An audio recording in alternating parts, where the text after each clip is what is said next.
유튜브 시청자 여러분 안녕하십니까. 차 한잔의 도론도담의 시간입니다. 오늘의 주제는 선사들은 오타쿠인가 히키코모리인가 하는 그런 주제로 가지고 방그사님과 도론도담을 나눠보겠습니다. 방그사님 안녕하십니까. 안녕하십니까. 이 오타쿠 히키코모리 이 일본말 같은데 참 어렵습니다. 한번 앞에 전경을 반풍경을 설명해 주시면서 설명 부탁드립니다. 여기는 이제 해운대 밤바다인데요. 백사장이 되겠습니다. 5월 밤 해운대 백사장이 되겠는데요. 5월의 어느 날입니다. 어느 날인데 여기 이렇게 여기 보이는 요 호텔인데요. 웨스턴 조선 호텔. 저 호텔이 제가 알기로는 여기 두 번째로 생긴 걸로 알고 있거든요. 저 호텔보다 조금 빠른 호텔이 하나가 있었는데 그 호텔이 지금은 영업을 안 하는 관계로 저 웨스턴 조선 호텔이 이제 요 해운대 호텔계에서는 최고참이 되겠습니다. 최고참이고 오른쪽으로는 이제 요 빌딩들은 다 이제 뭐 아파트니 주상복합이니 뭐 그런 건물들이고요.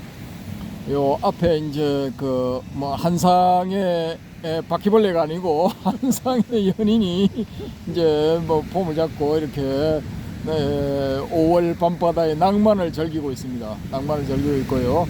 그랬거나 말았거나 저희들은 이제 주제에 대해서 말씀드리겠습니다. 요 옆에 요 섬이 요 동백섬입니다. 동백섬이고요. 바다를 쭉 한번 이제 보여드리고요. 예. 파도가 막 자. 어쨌든 뭐 이렇습니다. 이런 상황에서 이제 주제에 대해서 말씀을 드리겠습니다. 이 선사들은 오타쿠인가 히키코모리인가 이 주제가 되겠는데요. 오타쿠는 뭐냐 하면은 어떤 것에 강하게 집착하는 그런 경우를 말합니다.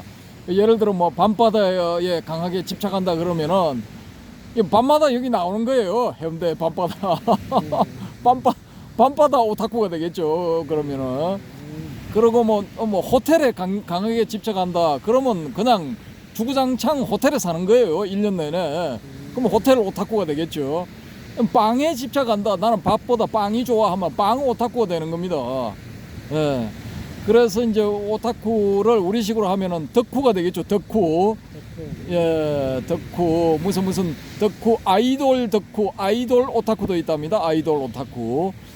그래서 이렇게 강하게 뭔가의 어떤 대상에 강하게 집착하는 경우 혹은 그런 사람을 이제 오타쿠라 한답니다. 그래서 이제 그러면은 선사들은 이 경우에 해당되느냐? 선사들도 해당되죠. 이 참선에 강하게 집착하고 견성성불에 강하게 집착하면은 참선 오타쿠, 견성성불 오타쿠가 되는 겁니다. 그래서 이 사람들이 이제 양쪽의 부류가 뭔가에 강하게 집착하는 그런 이제 공통점이 있죠. 그런 공통점이 있는가 하면은 선사들은 또 히키코모리도 됩니다. 히키코모리. 예, 히키코모리가 뭐냐면은 히키코모루 하면은 틀어박혀 있다 뭐 그런 의미거든요. 틀어박혀 지낸다. 그래서 히키코모리 하면은 틀어박혀 지내는 것 혹은 틀어박혀 지내는 사람 이렇게 됩니다. 방콕도 이제 히키코모리의 한 가지 방법이죠. 방법이고, 가족하고 같이 살 경우에는 지방에 콕 처박히면은 이제 방콕 히키코모리가 되죠. 그 다음에 이제 지 혼자 살 경우에는 집 히키코모리가 됩니다. 집, 하우스 히키코모리. 자기 집에서는 이제 집 밖으로는 안 나가고 집에서만 왔다 갔다 하는 거죠. 집안에서. 근데 선사들은 저 참선하는 방, 자기 거처하는 방, 요거 왔다 갔다 하는 거예요. 자기 거처에서도 계속 참선해. 그러면 이것도 일종의 히키코모리가 된다 이거죠. 예. 사람들하고 참선에 용맹정진할 때는 전혀 안 만나잖아요. 안 만나고 이제 같이 이 참선하는 도반들하고 이렇게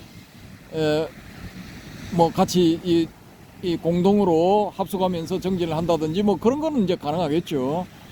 그래서 그런 거 외에 일반인들하고는 이제 전혀 만나지를 않게 되는 거죠. 그러니까 이분들도 이제 히키코모리가 된다는 겁니다. 그래서 선사들은 오타쿠인 동시에 히키코모리, 일반인들도 오타쿠인 동시에 히키코모리가 될 수 있지만은 그런 경우는 좀 드물죠. 드물고 오타쿠면 오타쿠. 예를 들어 아이돌 오타쿠 같은 경우에는 히키코모리 아니죠. 아이들 쫓아서 막 돌아다녀야 되니까. 그래서 동시에 이 오타쿠인 동시에 히키코모리는 좀 드물죠. 드물고 오타쿠면 오타쿠, 히키코모리면 히키코모리 이렇게 되는데, 이 참선하는 선사들 혹은 이제 선객들, 이 목표를 이루어서 이제 가르침을 시작하는 선사들, 이런 사람들은 오타쿠인 동시에 히키코모리일 수도 있다 이겁니다. 사람들 잘 안 만나요. 일반적으로 거의 안 만나. 특수한 경우 아니면 안 만납니다. 사람들 막 열심히 만나고 막 1년 내내 자기 방이 개방되어 누구나 왔다 갔다 할 수 있다, 이런 경우는 거의 없습니다. 거의 없어. 제가 알기로는 선사들은 거의 없거든요. 그래서 이게 뭐 현대는 안 그렇고 뭐 과거만 그런 거 아니냐, 옛날만 그런 거 아니냐, 왕조 시대만 그런 거 아니냐 이렇게 말씀하실 수도 있는데, 이건 뭐 왕조 시대, 현대 시대적인 그 구별이 없습니다. 옛날도 그렇고 지금도 그렇고 선사들은 오타쿠인 동시에 히키코모리인 겁니다. 예, 그래서 이분들이 일반적인 표현으로 말하자면은 사회적으로 좀 적응력이 떨어져요. 적응력이. 그래서 5글자로 표현하면은 사회 부적응, 6글자면은 사회 부적응자 이렇게 될 수가 있습니다. 예. 그래서 이제 그런 데서 벗어나려면은 이 세속 공부를 좀 하셔야 돼요. 세속 학문 공부 이걸 좀 하셔야 되는 겁니다. 그렇게 공부를 하셔야 이 일반 사람들하고 소위 말하는 중생들하고 공통점이 생기는 거거든요. 공통점이 생기면은 이제 뭐 법문을 하신다든지 아니면 질문을 받았다든지 뭐 이렇게 할 때 서로 소통이 잘 될 수가 있는 겁니다. 소통이 잘 될 수가 있고, 그렇게 이제 이 소통이 잘 되면 이제 좀 이야기가 원활해지고 또 뭐 서로 간의 관계도 잘 풀려 나가겠죠. 그래서 이제 뭐 제자들 원하지는 않겠지만은 제자들도 많이 생길 수가 있고, 뭐 덕 높으신 스님이 될 수도 있겠죠. 그래서 이 선사들 내지 선객들, 이제 일단은 선사가 돼야 돼요. 선객만 돼서는 안 되고, 선사가 되어서 남들을 가르칠 만한 그런 지위에 오른 분들은 이 오타쿠 혹은 히키코모리 요 수준에서 빨리 벗어나야 됩니다. 이거 계속 하시면 안 돼요. 그래서 이런 그 오타쿠 내지 히키코모리 수준에서 나는 인생 종칠 거야 라고 하시는 분들은 뭐 드릴 말씀이 없습니다. 그런 분들은 또 그렇게 종치시면 되는 거고요. 난 뭐 그렇게 살기 싫고 좀 사람들하고 대인관계를 가지면서 서로 도움을 주고받고 하겠다, 혹은 내가 얻은 바를 저 사람들한테 전달을 해주겠다, 일종의 정보 전달이거든요. 정보 전달을 해주겠다, 혹은 정보 전달 수준을 넘어서 잘 지도를 해서 내 같은 선사를 한번 만들어 보겠다, 그러시는 분들은 이 세속 공부를 좀 하셔야 돼요. 세속 공부를 하셔가지고 그런 그 공통점 서로 공유할 수 있는 그런 부분들을 가지셔야 돼요. 왜 이런 말씀을 드리느냐, 이 근자에 뭐 한 몇 년 안에 유명한 스님들이 이 중고등학생들을 가르치는 그런 장면이 한번 촬영이 된 적이 있거든요. 그래서 세속 사람들한테 이렇게 소개가 된 적이 있어요. 근데 학생들은 전부 구워다놓은 보리자루야.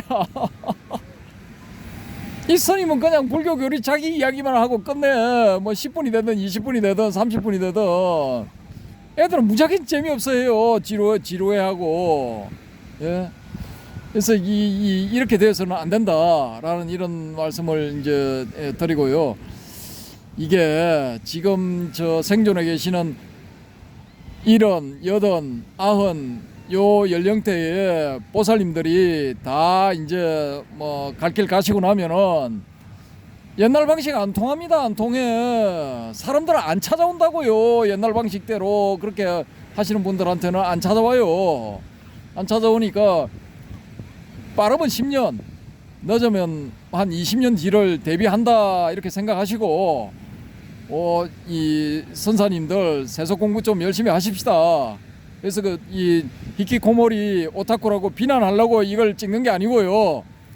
좀 이렇게 이 세속 공부도 좀 하셔가지고 이 불교의 지평을 넓히는데 또 이게 불교가 소멸 위기에 처해 있으니까 소멸을 방지하는 그런 차원에서도 활동들을 좀 활발하게 해주시기 바랍니다. 예, 그런 취지에서 이렇게 두서없는 말씀을 드립니다. 예, 이상입니다. 과연 오타쿠나 히키코모리의 어떤 그런 어떤 삶에서 벗어날 수 있을까요? 이 유튜브를 보시는 눈 밝은 선지식 여러분들은 방거사님의 말씀을 참 좋아하셔가지고 반드시 탈피하시기를 바랍니다. 여러분 좀 도움이 되셨습니까? 방거사님 오늘 수고하셨습니다. 감사합니다. 여러분도 이 해운대 밤바다 보시면서 들으시느라고 수고 많으셨습니다.